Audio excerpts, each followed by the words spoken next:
Hello, and you are listening to Tech Tonic. Today is episode 9 of season 2.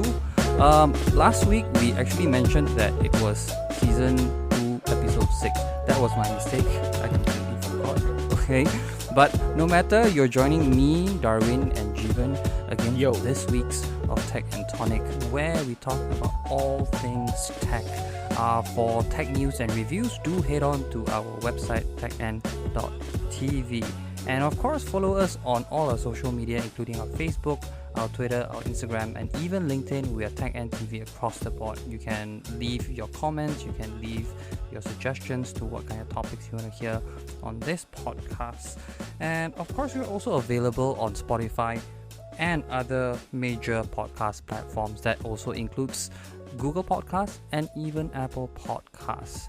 So now, let's get back into the show. This episode of Tech and Tonic podcast is brought to you by Acer. High performance gaming has a new name in the Acer Nitro 5. Never miss a shot with 144Hz of refresh rate?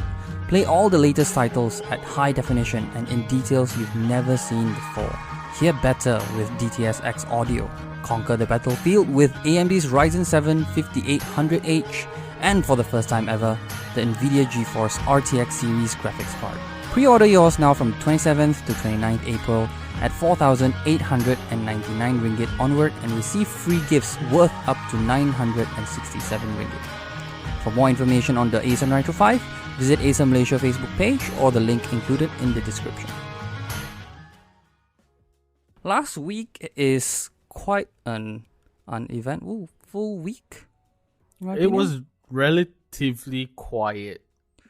Well, yeah, of course, there was one huge thing that happened, but yeah, we'll talk about that later. But I think at the same time, we are so used to being so inundated with tech news at this point of the year. It feels a little bit atypical. Yeah, true. But still, there are still some stuff that at least happened through the week. For one, Fitbit actually launched their new smartwatch thing, a fitness tracker called Lux. It's supposed to be kind of like a hybrid between a fitness tracker and a lifestyle product. Yeah, it's basically your prettier Fitbit. Yeah. And alongside that, Garmin also announced their Venue 2. This was 2 days ago, I think. They announced there is a price already, but we haven't actually seen the device in flesh just yet because it's not technically launched in Malaysia for now.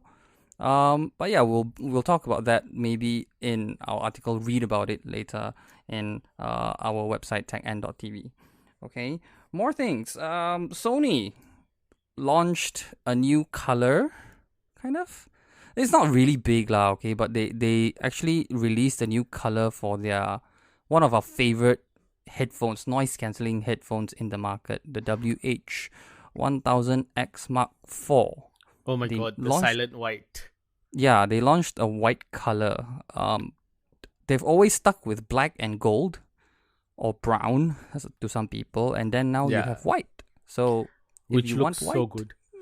Yeah, it won't look good for a while though. Yeah, after a while it might turn yellow. Yeah, of course. And along that, Sony also announced that PlayStation Now is still not going to be available in Malaysia, but it's going to be available with full HD streaming, right? So previously you only get 720 HD streaming. Now you're going to get titles to stream in full HD 1080p, although they haven't released a list of which games are going to get that treatment. So we don't know just yet how far this extends to, or is this going to extend to their whole library at this point. But at the same time, it's not available in Malaysia just yet, so we can't tell you just yet. Yeah. Huawei also released their MateBook series in Malaysia. Yeah, they released new laptops, basically updated with the Intel graphics. No, not Intel graphics. The 11th generation Intel CPUs, right? And Intel also announced that they are a bit closer now to their own GPU, basically, because they've been talking about trying to get their own GPU out of the box. That means, a full desktop GPU that rivals NVIDIA's GeForce cards, right? And they say it's coming. We don't know when just yet. That's a preview for later, okay?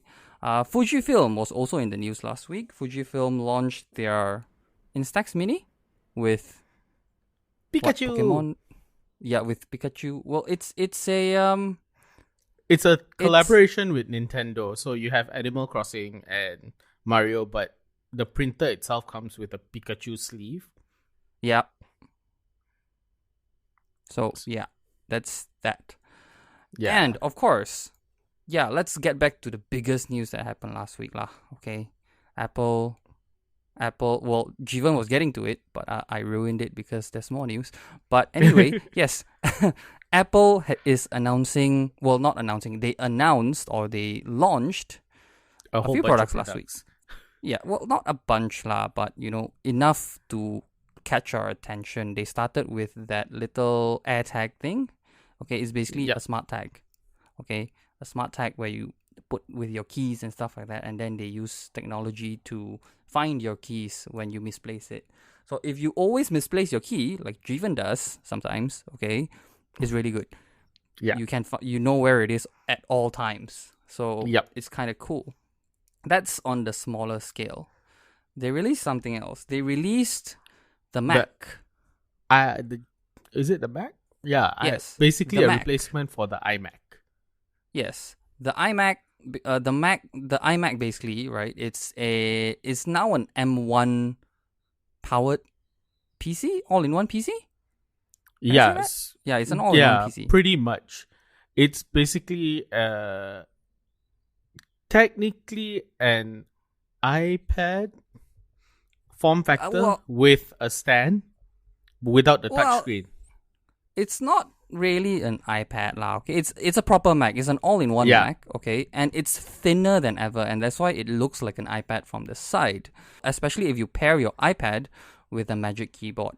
Except that this is not a Magic Keyboard, it's just a stand and things like that. And apparently it has 6 speakers, it's powered by the M1, you can spec it up to, I forgot, I think 1 terabyte of SSD. And there's a few new accessories that goes with it, including a Magic Keyboard with Touch ID, which is kind of the first time we see a keyboard that comes with a fingerprint sensor. But so it only comes on the higher spec iMac. Yeah, but you can buy it separately also anyway. So you can choose your accessories. And this might pave way to, other keyboard manufacturers like Logitech to probably bring in fingerprint technology. Because Windows Hello supports it anyway. Yeah. Right? So it only makes sense. But at the same time, we were also wondering, why haven't they done it yet? It actually took them quite a while to do it, didn't it? Yeah. And Logitech, no one else has done it just yet. So this is really, truly kind of like that innovation moment where Apple claims that they're always doing, right? But this is one of their innovations, I have to admit, right? Yeah. Because they haven't done it. Nobody has bothered to try. Yeah, nobody has bothered to try, I guess. And then they released the big one. Like, to us, I think is the biggest thing that they launched so far. The biggest step forward in terms of, mobile technology and computing.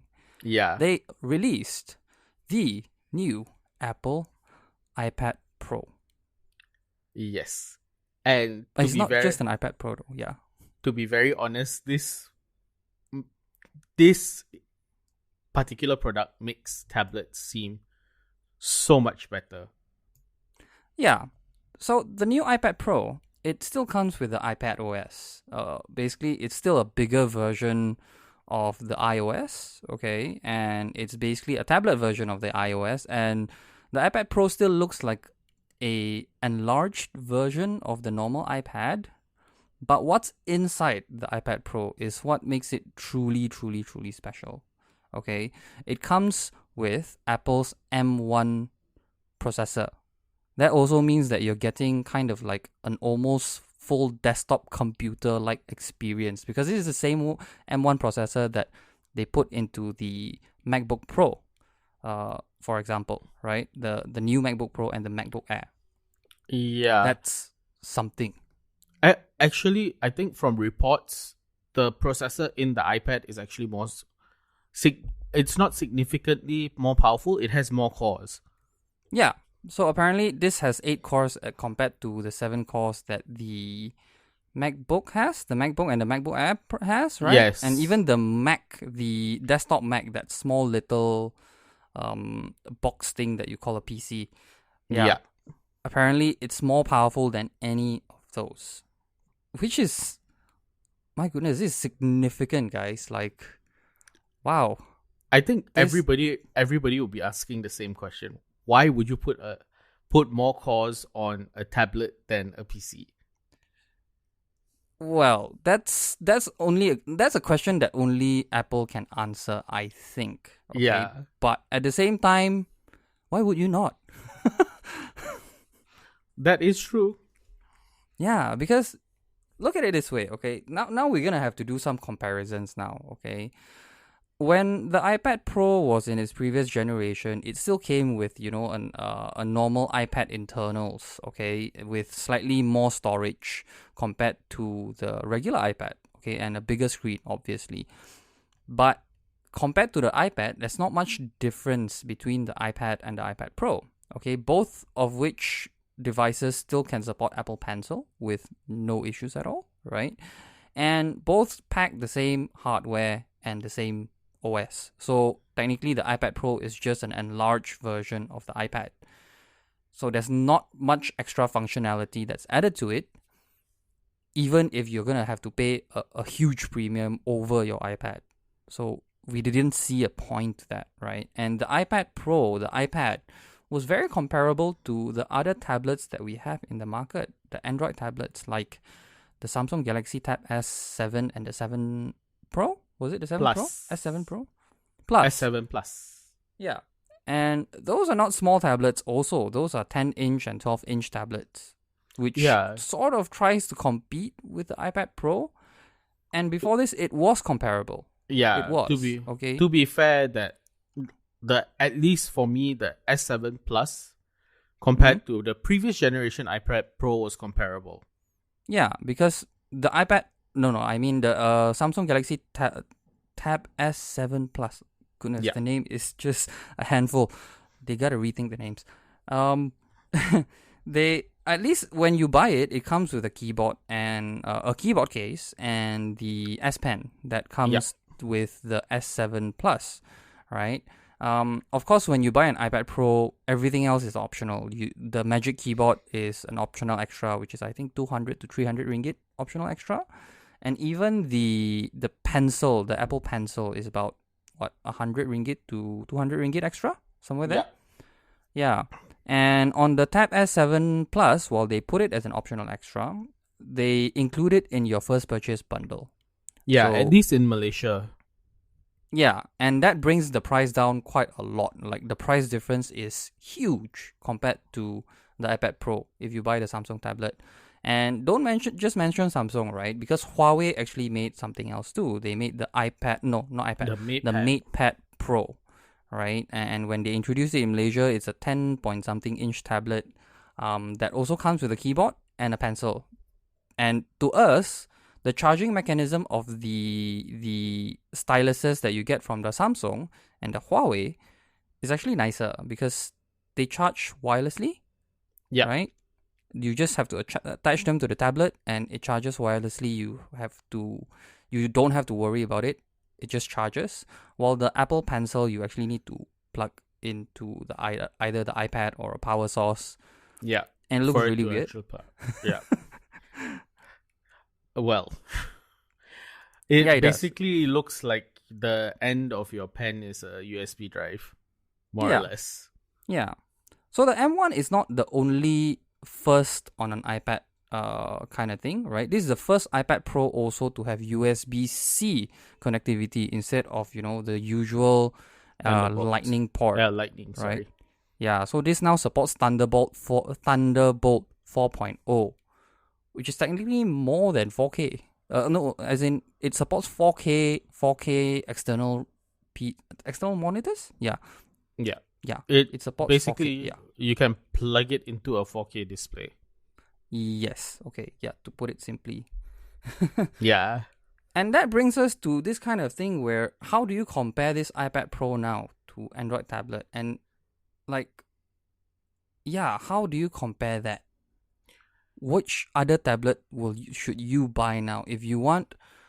Because with the M1 and whatever that they fit into the iPad Pro, it now makes sense for you to buy an iPad Pro. Maybe not up to 2 TB, but you get an iPad Pro at a 1 TB storage option and use it as a work, not just work tablet, a work laptop, or a work device, a main work device that you can bring everywhere, especially if you pair it to the keyboard, right?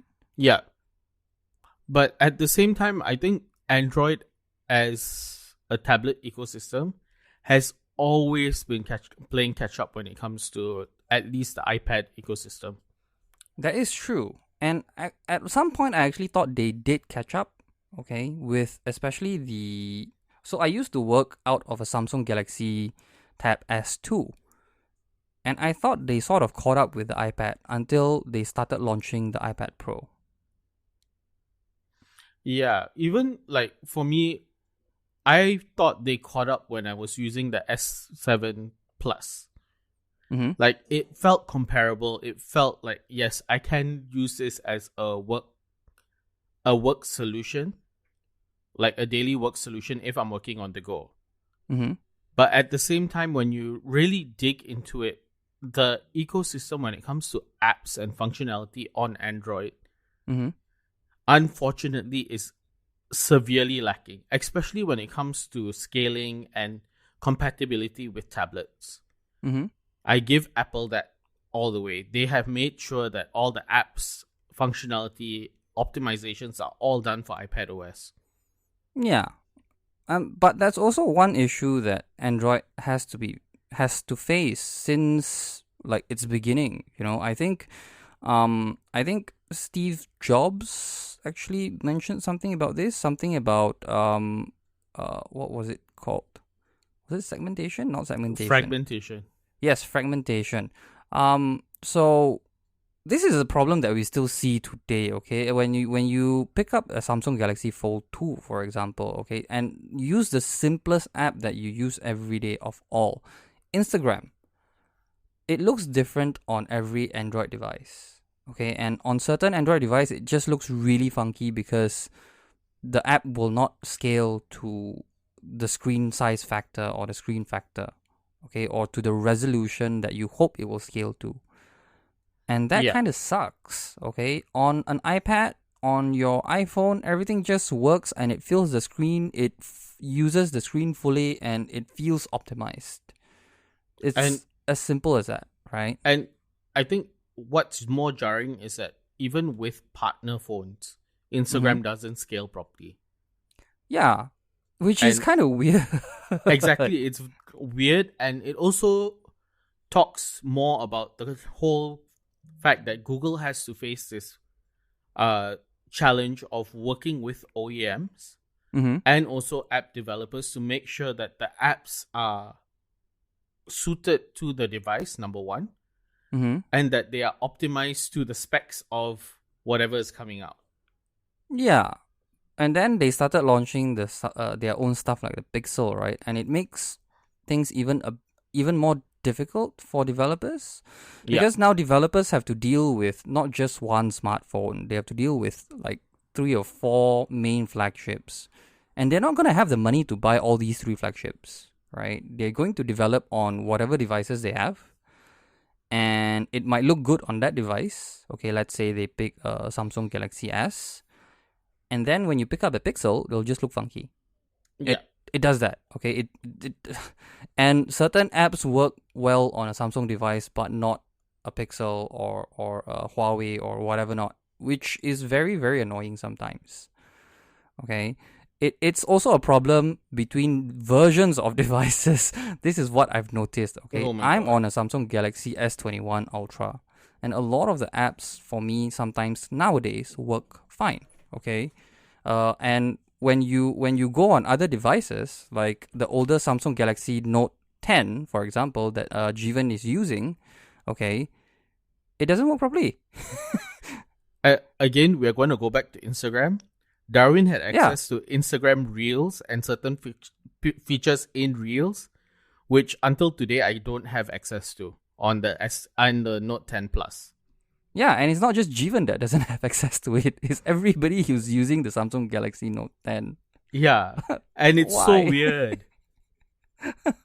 And even like if I use an Android tablet to launch apps like Instagram, there's no such thing as landscape mode. It automatically goes into portrait mode, and you have to flip the tablet. Yeah. So, but it's the same. That the landscape and that mode, that landscape and portrait mode, is the same as the iPad and the iOS, right? But we do hope that they do release some form of a horizontal mode for. Is it horizontal? Yeah, horizontal mode for the Instagram. Maybe maybe they can develop a completely different UI for it. But yeah, that's not in our control. Yeah, but at the same time, it also talks to like even getting apps to work.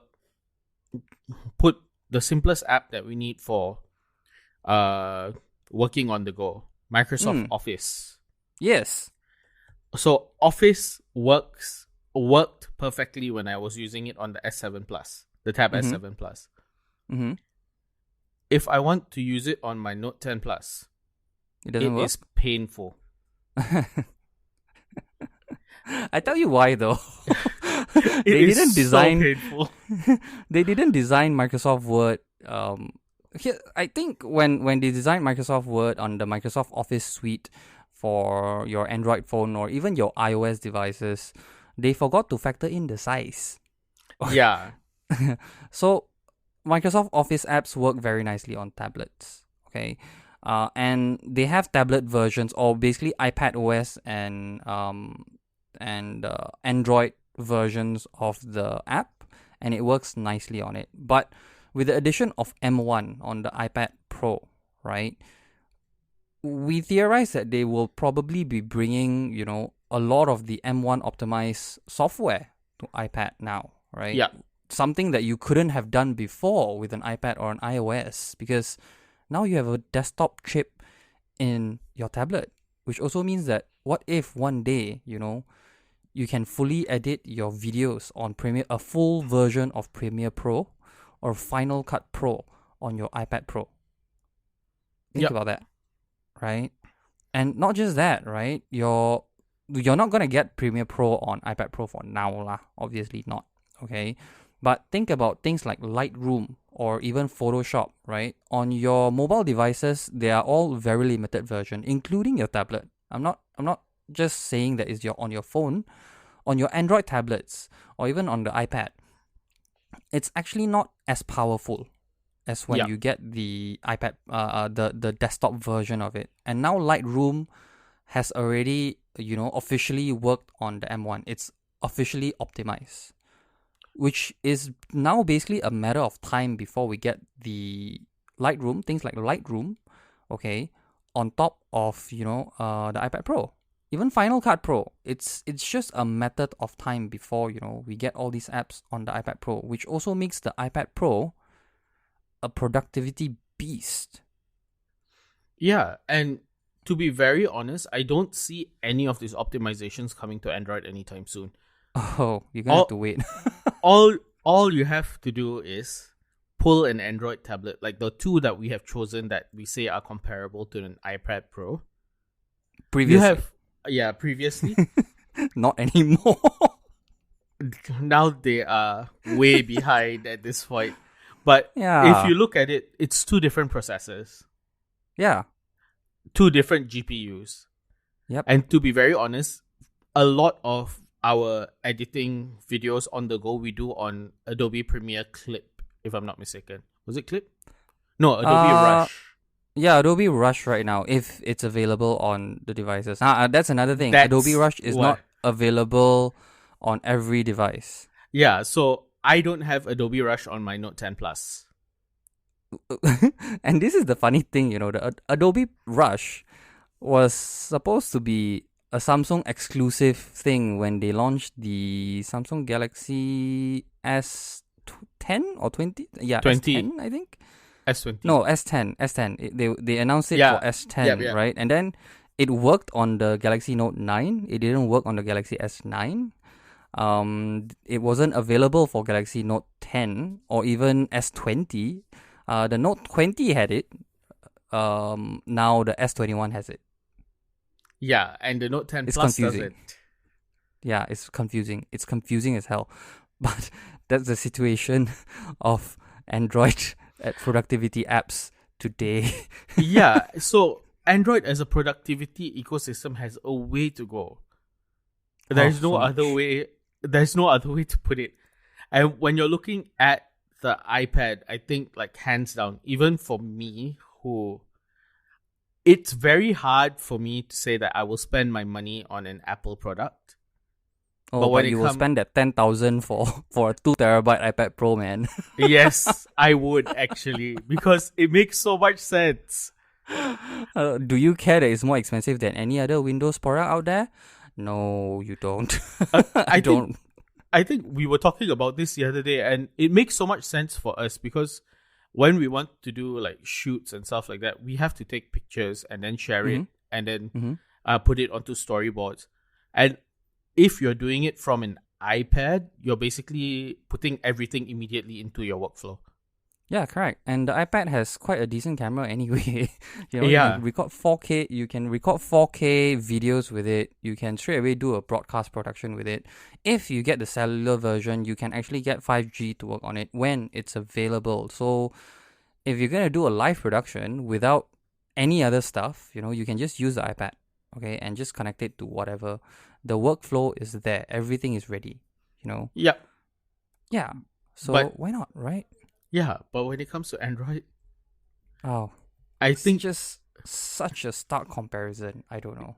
Yeah, I think when it comes to Android, both of us will end up throwing the tablet to the wall before we can figure it out. To be fair, both of us, I currently do have a MatePad Pro that I work with, but I don't really rely on it on a daily basis to work.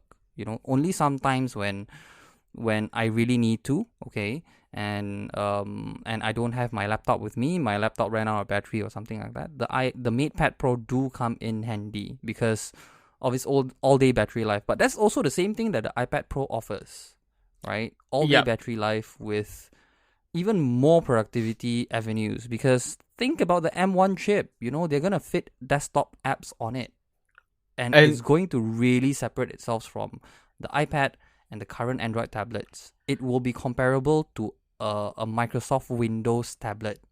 Yeah. So, like for me, I use a hybrid on the go, the Lenovo Duet 7i. Mm-hmm. And for me, it's hot though.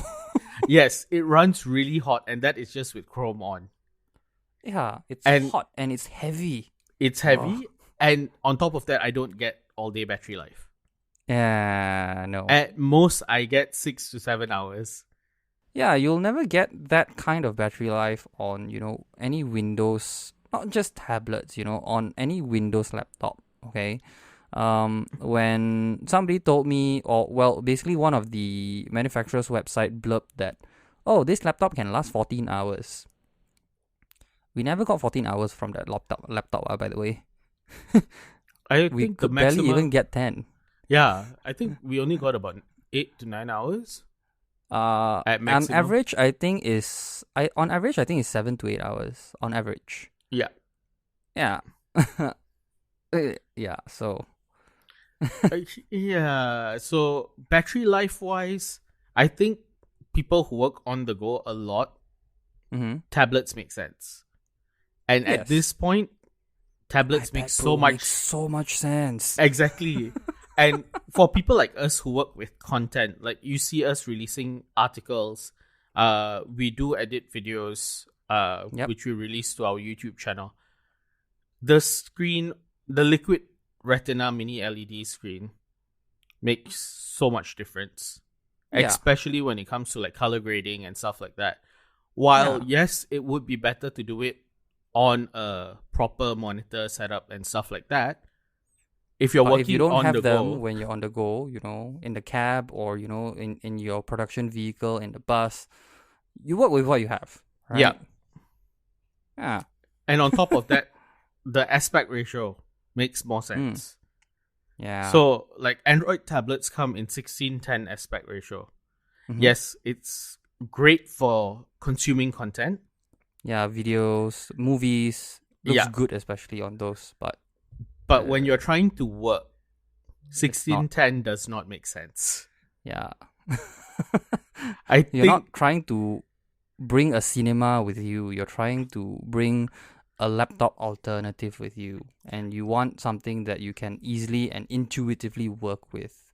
You want quick access to all the apps that you are working with, basically.